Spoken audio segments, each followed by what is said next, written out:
നോക്ക്, ഞാൻ ഈ പറയാൻ പോകുന്നത് ഒരു യഥാർത്ഥ സംഭവമാണ്, നേരെ മറിച്ച് ഒരു കെട്ടുകഥയല്ല. ഹിന്ദുമത വിശ്വാസിയായ നിക്കു വ്ലോഗ്സ് എന്ന പേരുള്ള യൂട്യൂബറായിട്ടുള്ള ഒരു ചെറുപ്പക്കാരന് നടന്ന ഒരു സംഭവമാണ്. യൂട്യൂബിലൊക്കെ ചലഞ്ചിങ് വീഡിയോസ് ഒക്കെ ചെയ്യുന്ന ഒരു യൂട്യൂബറാണ് ഈ ചെറുപ്പക്കാരൻ.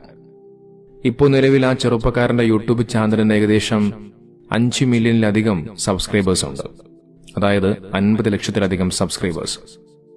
പലതരം ചലഞ്ചുകളൊക്കെ ചെയ്യാറുണ്ട്. നമുക്കറിയാം, ഈ ചലഞ്ചിങ് വീഡിയോസ് ഒക്കെ ചെയ്യുന്നവരെ കാണുമ്പോഴറിയാം, പലപ്പോഴായി അപകടം നിറഞ്ഞ ചില കാര്യങ്ങളൊക്കെ എടുത്തുകൊണ്ട് അവർ ചലഞ്ചിങ് ആയി ഒരു അഡ്വഞ്ചർ ആയിട്ടൊക്കെ ചെയ്തു പോകാറുണ്ട്. അത്തരത്തിൽ ഈ ചെറുപ്പക്കാരൻ ഒരു ചലഞ്ച് ചെയ്യാൻ തീരുമാനിച്ചു.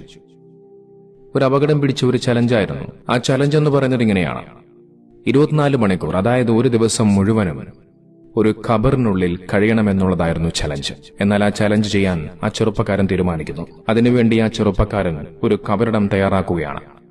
സാധാരണ കബറിടം പോലെയല്ല. നമുക്കറിയാം, ഒരു കബറിടം എന്ന് പറയുന്നത് ഏകദേശം ഒരു 6 അടി മാത്രമേ ഉണ്ടായിരിക്കുകയുള്ളൂ.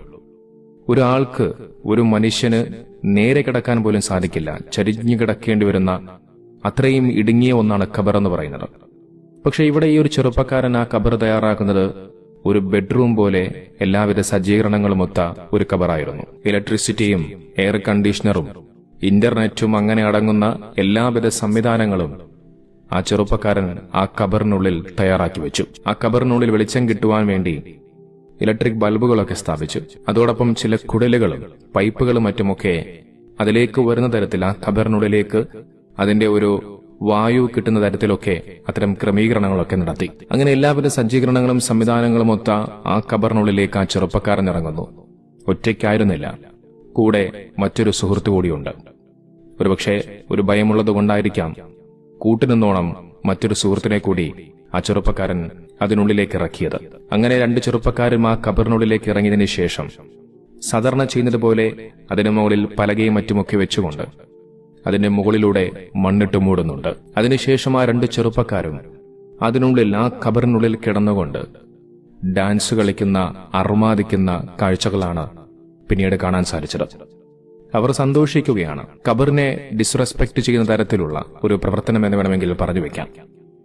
ആ ഖബറിനോട് ഒരു മര്യാദയ്ക്കേട് പ്രവർത്തിക്കുന്ന ഒരുതരം പ്രവർത്തനങ്ങൾ.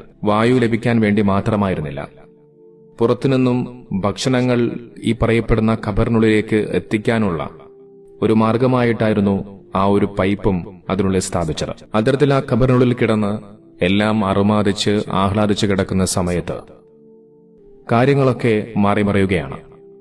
പെട്ടെന്ന് പുറത്ത് വലിയ രീതിയിലുള്ള ശക്തമായ കാറ്റടിക്കുന്നു.